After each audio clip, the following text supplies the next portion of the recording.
number one, recognize that all relationships, whether they're romantic, friendships, business, whatever, they're mirrors.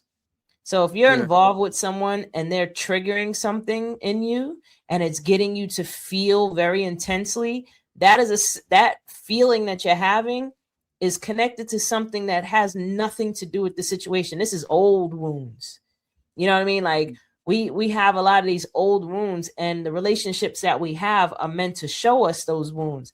So next time you have a situation where someone's triggering you, stop for a minute, and instead of getting extremely mad at them, take a moment and just pay attention to how you're feeling in that moment. Pay attention to that you are mad, that you are upset, that you are disturbed in this moment, and then have try to connect with that feeling.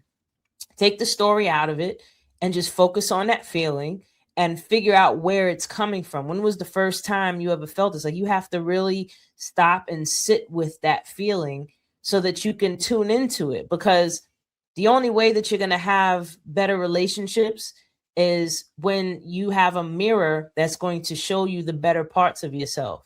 So if you keep Yeah. having mirrors that are showing you the wounds, you have to heal those wounds before you can get to the better parts, or those better parts are only going to be, little snippets here and there, but then there's more wound, where you have more bad times than good times, Yeah. but this goes for men and women.